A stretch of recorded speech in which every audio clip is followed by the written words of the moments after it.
The cargo ship rattled through empty space, its engines humming a familiar tune that Taeyang had grown used to over the past 3 years. He sat in the pilot's chair, feet propped up on the control panel, eating dried noodles from a container that had seen better days. The stars stretched endlessly before him, tiny dots of light against the black void. This was supposed to be a simple run. Pick up medical supplies from Station Kepler 442. Deliver them to the outer colonies. Collect payment, and head home. Nothing exciting, nothing dangerous.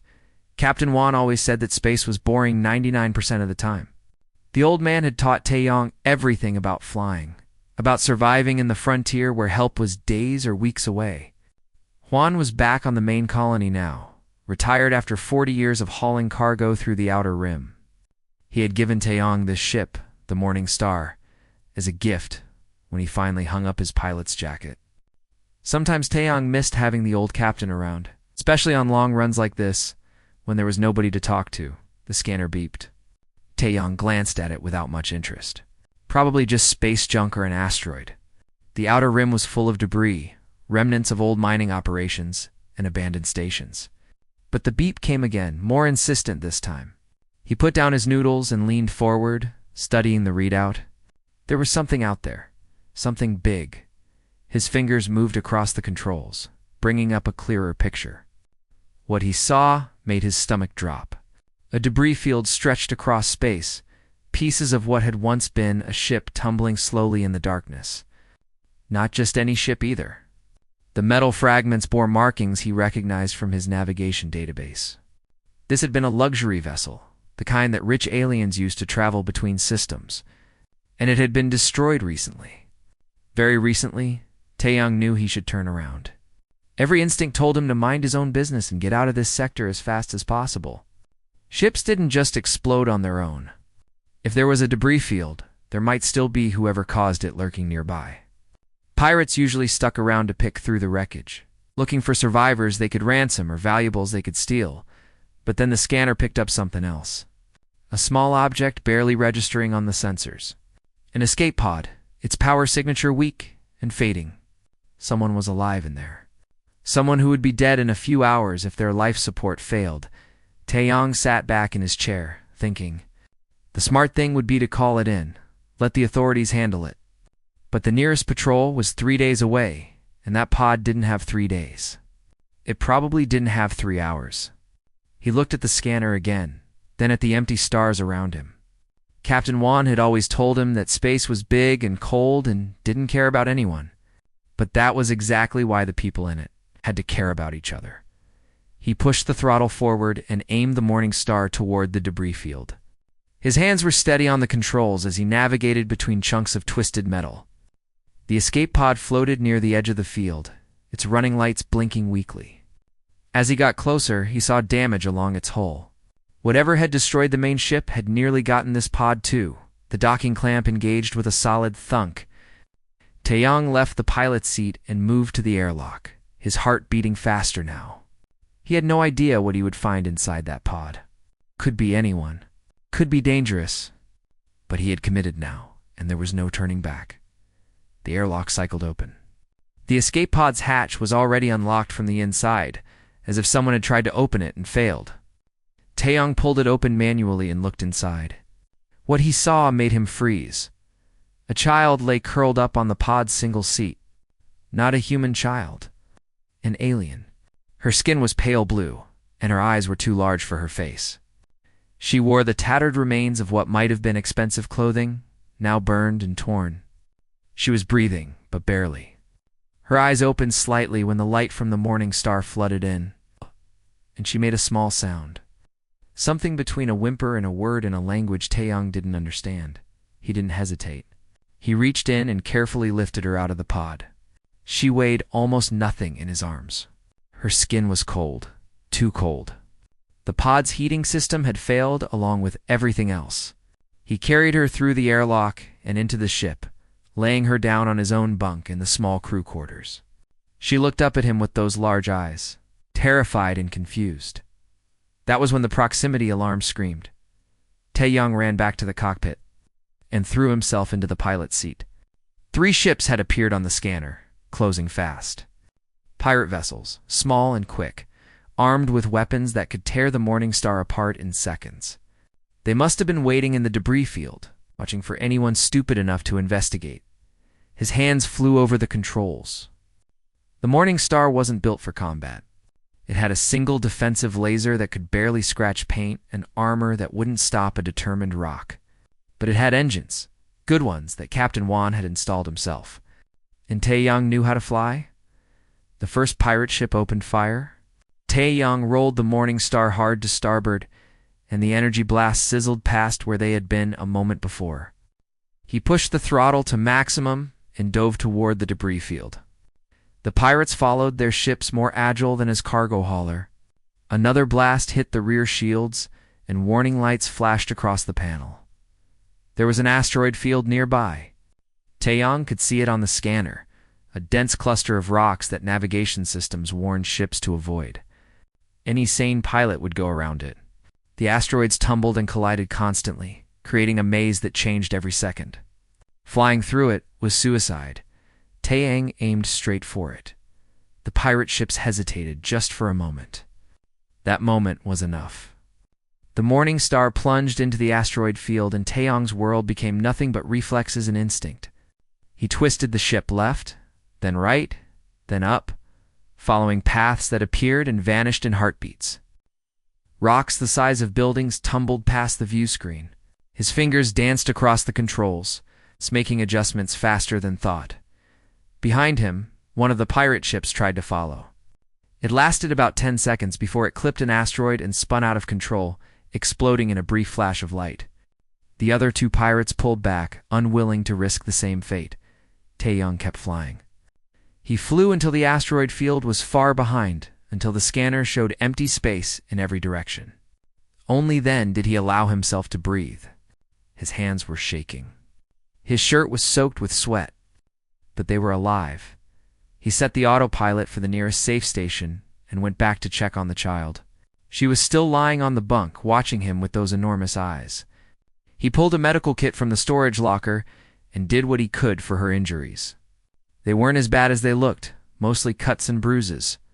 The cold was the real danger. He wrapped her in every blanket he had and turned up the ship's heat. Over the next 3 days, Tej had learned that she understood more human language than she could speak. She was young, maybe 8 or 9 in whatever way her species counted years. She was afraid but trying to be brave. When he gave her food, she ate slowly, carefully, as if she had been taught proper manners, even in terrible circumstances. When he told her stories to help her sleep, she listened with complete attention. She never told him her name. Maybe she couldn't, or maybe she didn't think he would be able to pronounce it. That was fine. He called her little one, and she seemed to accept it. On the 3rd day, they reached the station. A massive alien ship was already docked there.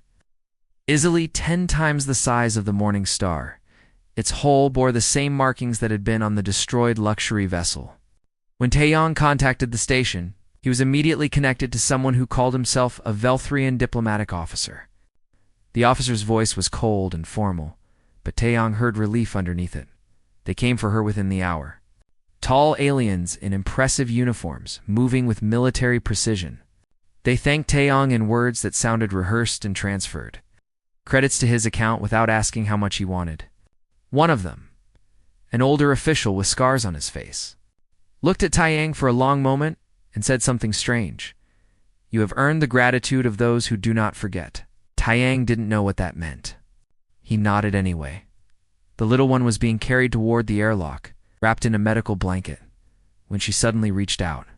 Her small hand grabbed Taeyang's fingers. She held on tight, looked directly into his eyes, and spoke one word in heavily accented human language. "Remember." Then she was gone, carried away by the diplomatic officials into their enormous ship. Taeyang stood at the airlock and watched their vessel detach from the station. It accelerated smoothly and vanished into the stars, leaving him alone again. He went back to his bunk and sat down. The blankets still smelled like the medical supplies he had used. The ship felt too quiet, too empty. Captain Juan had been right about space being cold. But for 3 days, it had felt a little warmer. Taeyang eventually got up, returned to the pilot's seat, and set course for the outer colonies. He had medical supplies to deliver. Life went on. But sometimes, when the stars were particularly bright, he thought about large eyes watching him in the darkness, and a small voice saying one word. Remember, 20 years had changed everything. New Sol Station floated in space like a small city, all gleaming metal and bright lights. Ships from a dozen different worlds docked at its ports every day. Humans had finally made it to the big stage, recognized as a real spacefaring species instead of primitive newcomers playing with rockets. Today was supposed to prove they belonged here. Ambassador Ji Woo stood in front of the mirror in her quarters, adjusting her formal uniform for the 5th time. She was young for an ambassador, only 32. But Earth needed young people who understood both human culture and alien ways. She had spent 10 years studying galactic politics, learning 6 different languages, and preparing for moments exactly like this. The first major Galactic Council's summit, where humans would be full participants. Everything had to be perfect. Her assistant knocked on the door. Ambassador, the Veltharian delegation has arrived early. They're requesting to meet the security consultants. Ji Woo frowned. The Veltharians arriving early was unusual. They were one of the most powerful species in the council, old and established, with territory spanning dozens of systems. Humans had been trying to get their attention for years. Tell them I'll be there in 5 minutes. She found Taeyong in the security office, looking uncomfortable in clothes that were too formal for him. He had aged well, she thought. Still lean and quick-moving at 44, with gray starting to show in his hair. His sister Dayun sat at a nearby console, monitoring communication channels. The two of them had been hired because they knew the frontier, knew how pirates and smugglers thought. Official security forces were good at protecting against known threats. But the frontier was full of unknown ones. The Veltharians want to meet you, Ji Woo said. Taeyong looked up from the security report he was reading. Why would they want to meet a security consultant? Don't they have their own people for that? I don't know. But we can't refuse. Come on. They walked through the station's diplomatic quarter. Past representatives from species Ji Woo had only seen in textbooks. The Veltharian delegation was waiting in one of the formal reception halls, and there were a lot of them. At least 20 officials, all tall and elegant, wearing robes that seemed to shimmer with their own light.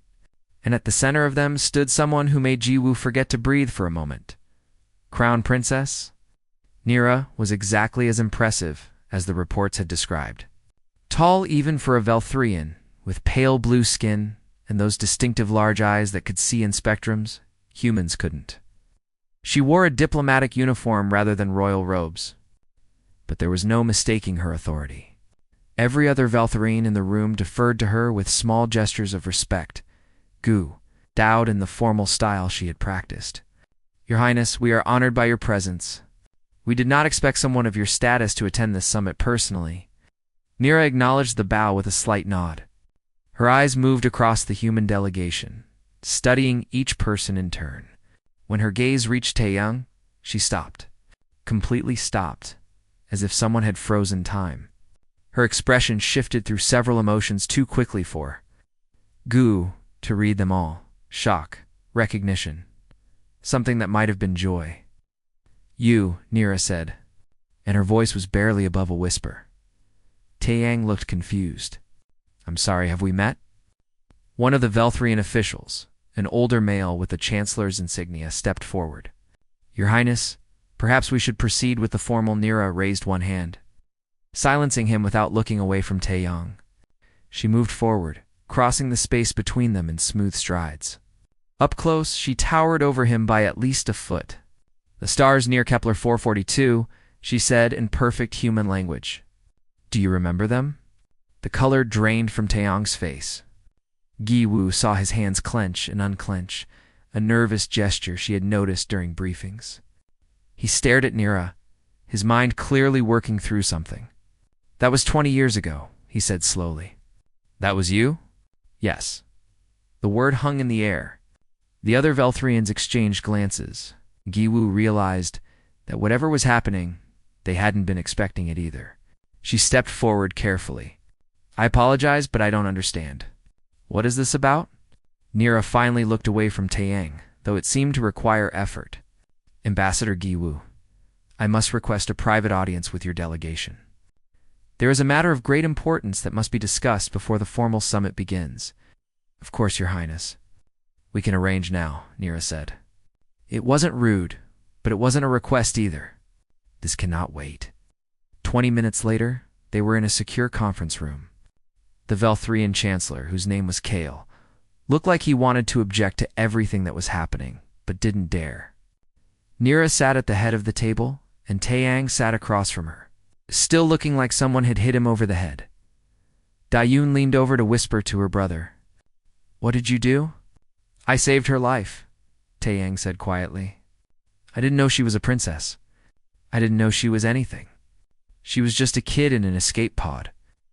Nira heard him despite the whisper. You risked your life to save mine when you had no reason to do so. You flew through an asteroid field that your own species considers impassable. You cared for me for 3 days, sharing your food and your blankets, telling me stories when I was frightened. And when my people came, you asked for nothing in return. It was the right thing to do, Taeyang said, sounding uncomfortable. Anyone would have done the same. Nira said firmly. They would not have. The debris field contained 7 other escape pods. Do you know how many survivors we recovered? She waited, but Taeyang didn't answer. 1, me. The others were taken by pirates or died waiting for rescue that never came. You were the only one who stopped. Giwu was beginning to understand. She had studied Veltharan culture, knew their customs. A life debt, she said softly. Chancellor Kale nodded. In our culture, when someone saves a life, a debt is created, a sacred debt that must be honored. For 20 years, Her Highness has carried this debt, unable to repay it because she did not know the name or location of her rescuer. She has searched, but you disappeared into the frontier. Until today? Nira leaned forward, her large eyes intense. Taeyang of Earth, I am now Crown Princess of the Velthrian Empire. I have authority over 12 star systems and command fleets that number in the thousands. I have access to technology your species has not yet dreamed of, and wealth that could purchase planets. All of this I offer you in payment of my debt. Name what you desire, and if it is within my power, it is yours. The room was completely silent. Jiwoo saw Dayun gripping the edge of the table, saw the other human delegates staring with wide eyes. This was beyond anything they had expected. A crown princess of one of the galaxy's most powerful species was offering Taeyang essentially unlimited resources. Taeyang sat back in his chair. He looked at Nira for a long moment, then shook his head. I don't want anything. What? Chancellor Kale said, speaking before he could stop himself. I saved you because you needed help, Taeyang said to Nira. Not because I expected to be paid for it. I don't want your money or your technology or anything else. You don't owe me anything. Nira's expression shifted again. Gibu couldn't read it clearly, but it looked like a mixture of frustration and something that might have been respect. You do not understand. The debt exists whether you accept payment or not. It is a burden I carry, a weight on my honor. I cannot simply dismiss it. Jiwoo saw an opportunity. It was risky, maybe even dangerous to her career. But this was why Earth had sent young diplomats instead of old, cautious ones. Your Highness, if I may suggest something? Nira turned to her. Speak. Humanity has petitioned for full council membership and expanded trade rights. These petitions have been blocked by several council members who view us as too new, too unstable. If you wish to repay the debt you feel you owe, perhaps you could support our petition. Your voice carries significant weight in the council. Chancellor Kale made a sound of protest. Ambassador, you must understand that such support would have political ramifications. There are factions within the council who oppose human advancement. And they would view Velthrian's support as done, Nira said. Everyone stared at her. Even Kale looked shocked. Your Highness, we should discuss this with the diplomatic corps. Consider the implications I have considered them, Nira said calmly. The debt must be paid. If humanity's advancement serves that purpose, then I will use every resource at my disposal to ensure they receive full council recognition. She looked at Taeyang. Is this acceptable to you? Taeyang glanced at Jiwoo, who nodded encouragingly. He shrugged. If it helps my species, sure. But you still don't owe me anything. We will agree to disagree on that point, Nira said. And Jiwoo could have sworn she saw the princess smile. The rest of the meeting was a blur of political discussion. Chancellor Kale outlined the challenges they would face, the council members who would resist, the political maneuvering required. But through it all, Giwoo noticed that Nira kept glancing at Taeyang, and he kept not quite looking at her as the meeting ended and people began to file out. Nira stopped Taeyang with a gentle touch on his arm. May I ask you something personal? Sure. In 20 years, did you ever think about that day? About the child you saved? Taeyang was quiet for a moment. Sometimes, he admitted. When? The stars were particularly bright. I wondered if you made it home safe. If you were okay? I survived because of you, Nira said softly. Everything I have accomplished, everything I have become, exists because you made an impossible choice in an asteroid field. I want you to know that I have tried to be worthy of that choice. You were already worthy, Taeyang said. You were a kid who needed help. That's all that mattered. After Nira left, Dayun approached her brother. You just turned down the wealth of an entire empire. I didn't save her for a reward, Taeyang said. I know. That's what makes you an idiot. But Dayun was smiling. A noble idiot, but still an idiot. Giwoo stood by the window, looking out at the stars. The summit was about to begin, and suddenly, humanity had one of the most powerful allies in the galaxy. All because 20 years ago, Cargo Pilot had made the choice to help someone who needed it. She thought about the reports she had. Read about Taeyang before hiring him. He had never become rich, never sought fame. He had stayed on the frontier, taking odd jobs, helping people who couldn't afford to pay much. Some people might call that failure. But standing here now, watching the Velthrian flagship gleam in the station's lights, Jiwoo thought it looked a lot like success. The kind of success that changed the fate of worlds, the news of Velthrian. Support for humanity's council membership spread through New Sol Station faster than light. Within hours, every delegation knew about it. Some were pleased, seeing it as a positive development. Others were angry, viewing it as unfair influence. And a few were very quiet, which worried Jiwoo more than the angry ones. Admiral Sung-ho arrived from Earth 2 days after Nira's announcement. He was a big man with white hair and a face that had seen too many battles. He found Taeyang in the station's observation deck, looking out at the stars like he often did during quiet moments. You caused quite a situation, the Admiral said. Standing beside him, didn't mean to. Never do you? Sung-ho sighed. I've read your file. Every time you try to help someone, it turns into something complicated. Saved a Martian colony from food poisoning by figuring out their water filters were contaminated. Stopped a pirate raid on a mining station by talking the pirates into leaving. Found evidence of corruption in the Outer Rim trade routes and reported it to authorities.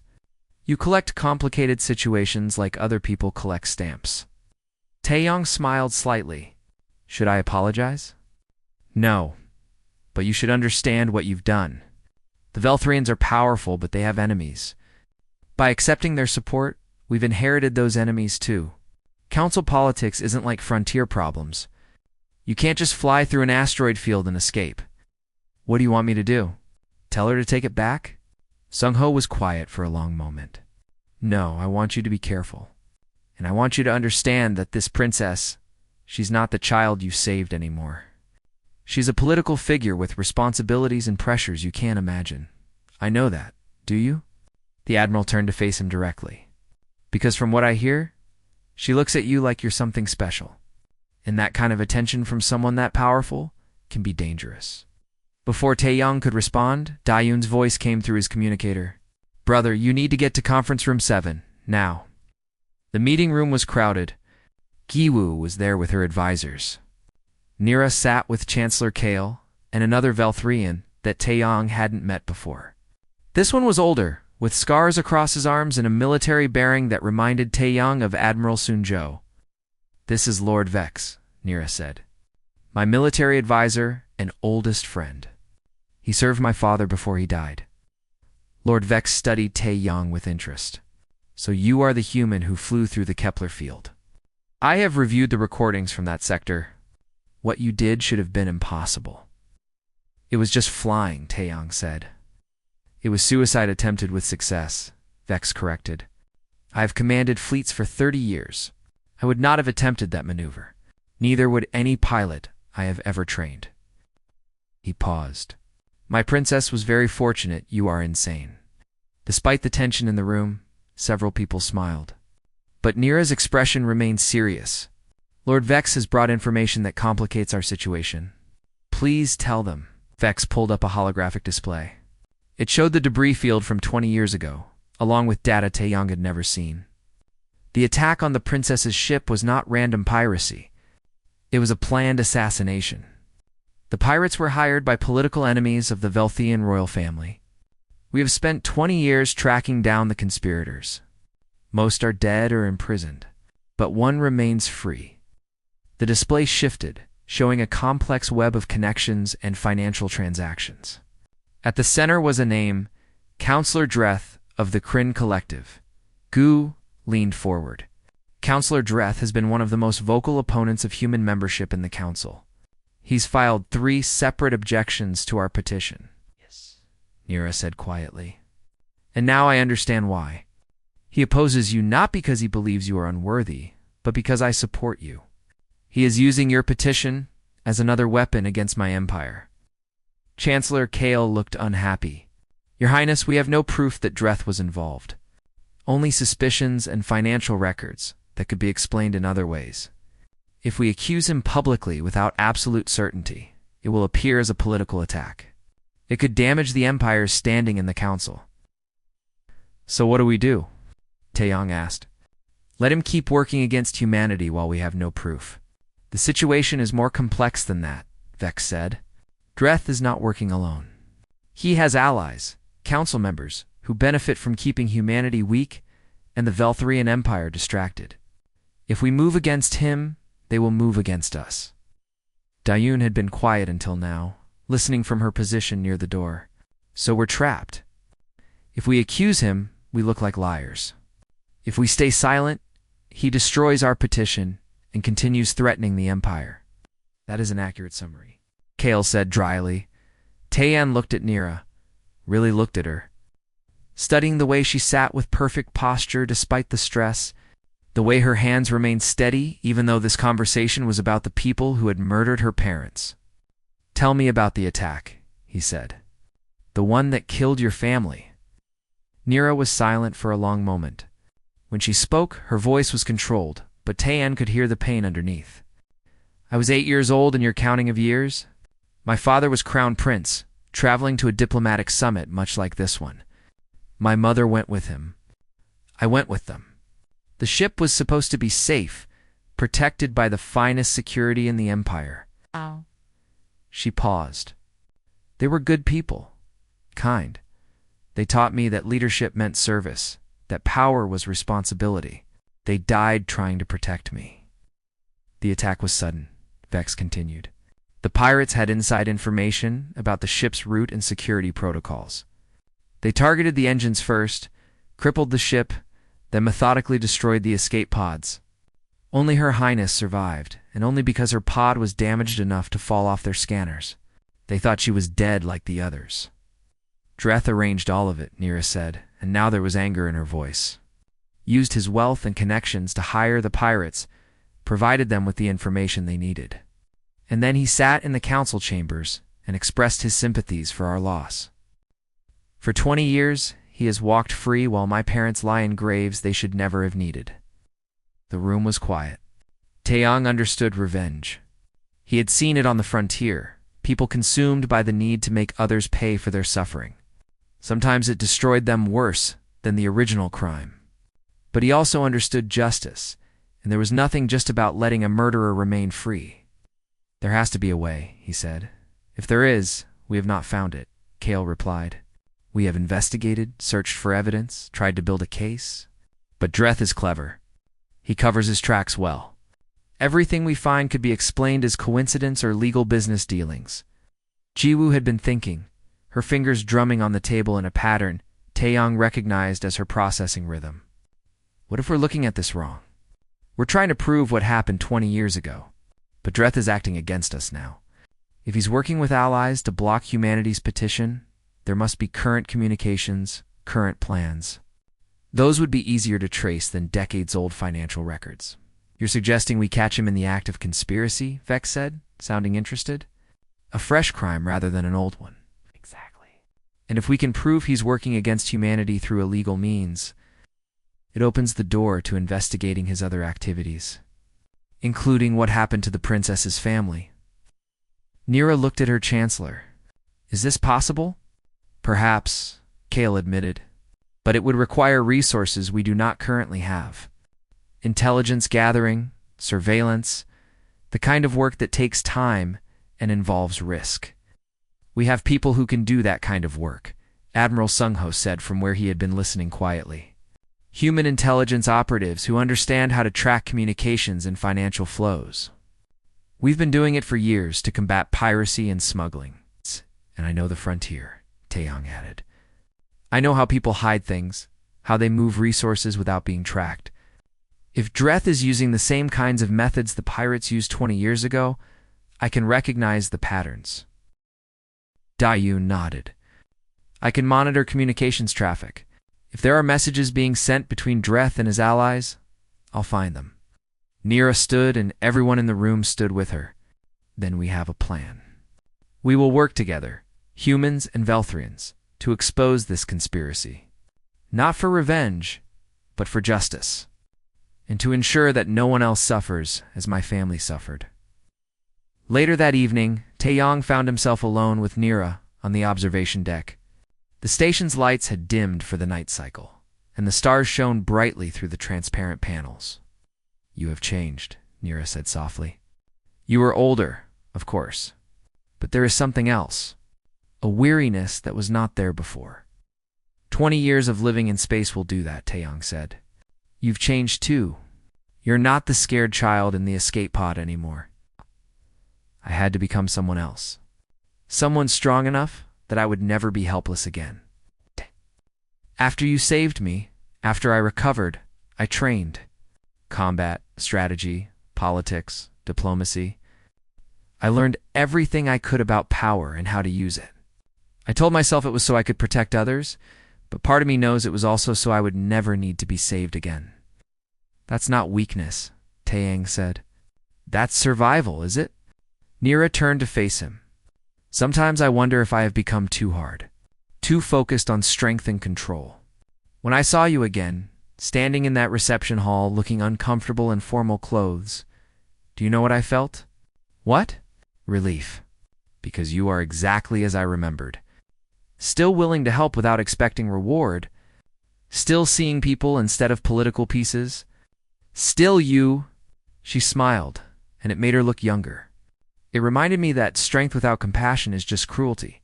That the person I became should honor the person who saved me, not forget what he taught me.